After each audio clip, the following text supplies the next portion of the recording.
বন্ধুরা, আমি আজকে একটা রুই মাছের পাতলা ঝোল করছি।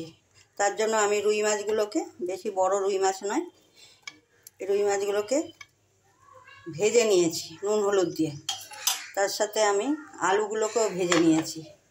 এর ফ্রাই প্যানে একটু তেল দিয়ে দিয়েছি। এর মধ্যে আমি একটু কালো জিরে ফোড়ন দিলাম। এর মধ্যে দুটো কাঁচা লঙ্কা দিলাম। দিয়ে তার মধ্যে আমি একটা পেঁয়াজ কুচিয়ে নিয়েছি। পেঁয়াজ কুচোটা দিলাম। পেঁয়াজটা একটু ভাজা হয়ে গেল, আমি এর মধ্যে একটু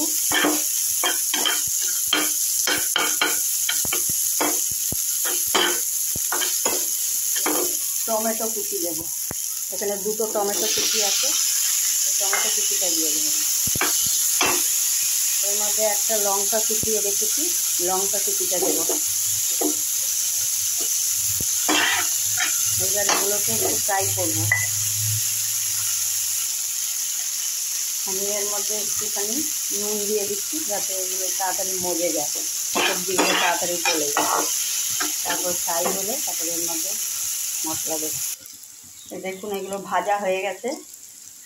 এর মধ্যে আমি একটু 1 চামচ মতন লঙ্কার গুঁড়ো দিলাম, 1/2 চামচ থেকে একটু বেশি হলুদ গুঁড়ো দিলাম। এর মধ্যে একটু নুন দিলাম। এর মধ্যে একটু জল দিলাম। এর মধ্যে এখন আলুগুলো দিয়ে দেবো, ভাজা আলুগুলো দিয়ে দিলাম।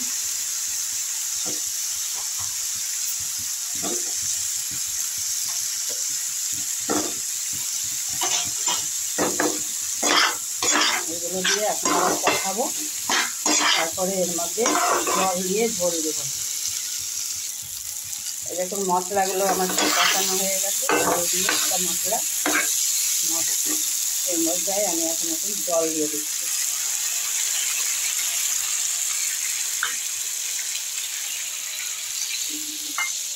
জল দেওয়ার পরে এর মধ্যে আমি এখন মাছটা দেবো।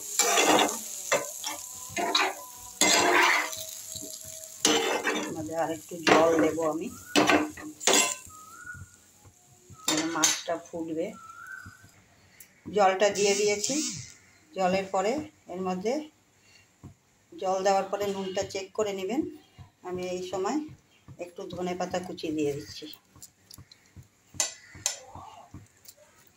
ধনেপাতা কুচি দিয়ে দিলাম। দিয়ে এখন আমি মাছগুলো দিয়ে দেব।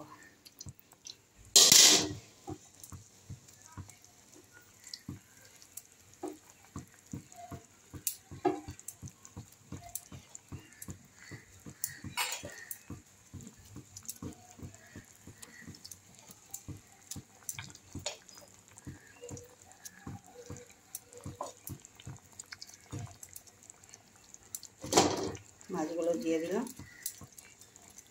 মাছগুলো একটু ফুটে উঠুক, তারপরে এটাকে আমি নামাবো, এই ঝোলটাকে নামাবো। তারপরে আমি মাছটা ফুটে উঠলে এই ঝোলটাকে আমি নামাবো। দেখুন ঝোলটা ফুটে উঠেছে। আমি এখন গ্যাস বন্ধ করে দেবো। গ্যাস বন্ধ করে এখন নামিয়ে দেবো আমি ঝোলটাকে। এই দেখুন মাছের ঝোলটা পাতলা ঝোলই রেখেছি আমি, একদম পাতলা। এই দেখুন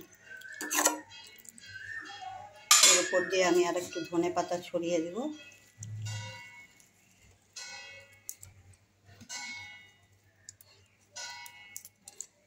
রান্নার সময় দিলে পরে একটু সেন্টটা ভালো হয়, পরে আবার একটু ছড়িয়ে দিলে দেখতে ভালো লাগে।